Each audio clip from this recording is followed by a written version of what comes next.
Hello guys, bersama saya lagi dalam Alright Nopo Channel. Berita menggempakan sahabat-sahabat semua. Sekiranya anda tahu, hari ini adalah hari perbicaraan ya, kes hasutan. Ya, berkaitan dengan kes hasutan melibatkan individu yang dikenali sebagai Papa Gomo.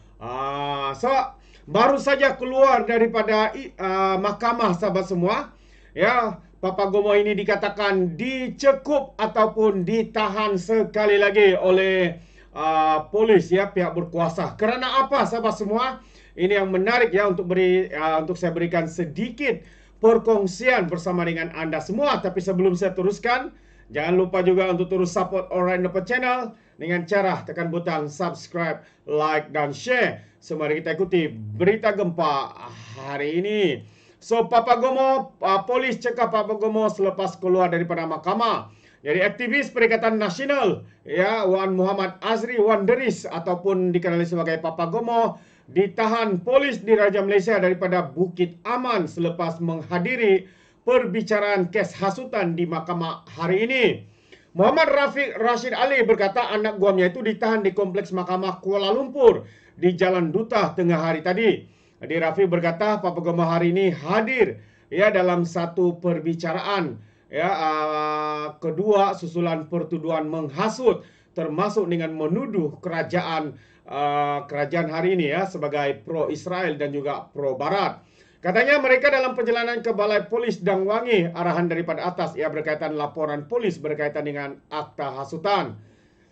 Kata tambah lagi hari ini, kerajaan hari ini betul-betul guna kuasa katanya.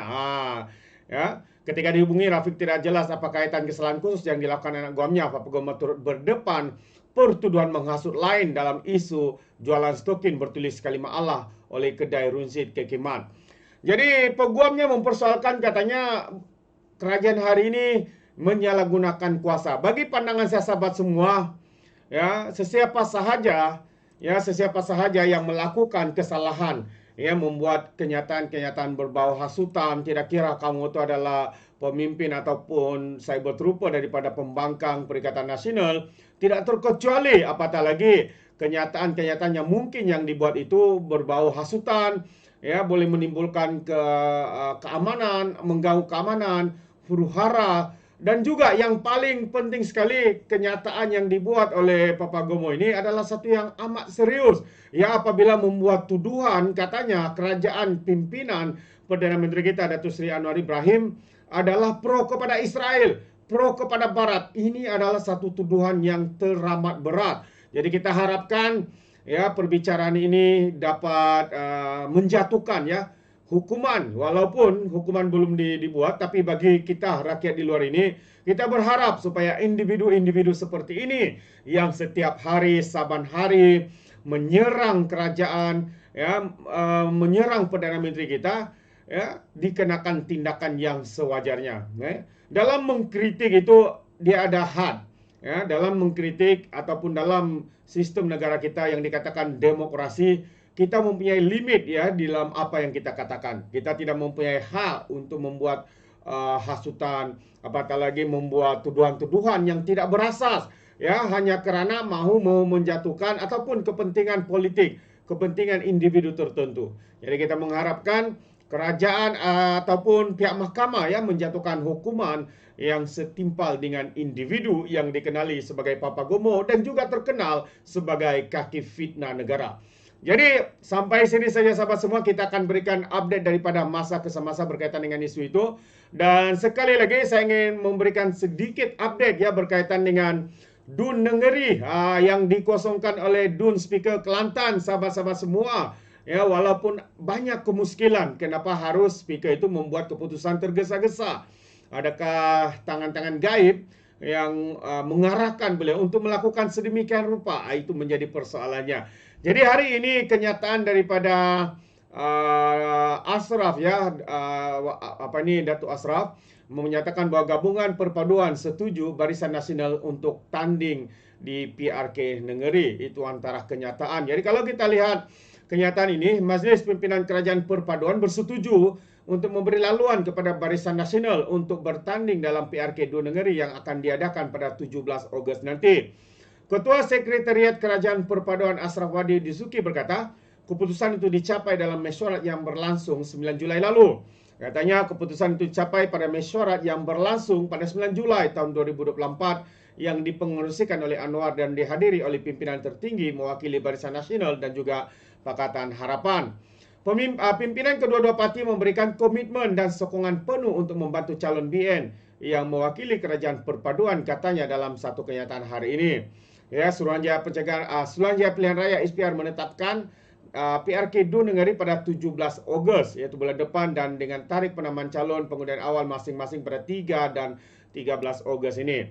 PRK Negeri diadakan berikutan kekosongan luar jangka di kursi selepas Dun Kelantan menerima notis bertulis mengikut pasal 3 perkara 31E Undang-Undang Tubuh Kerajaan daripada Ahli Dewan Undangan Negeri Adu Negeri Muhammad Azizi Abu Naim pada 13 Jun lepas. Ya, Muhammad Azizi gugur keahlian bersatu dan kursi Dun berkenan diumumkan kosong pada 19 Jun lepas oleh Speaker Dun Kelantan Muhammad Amar Abdullah.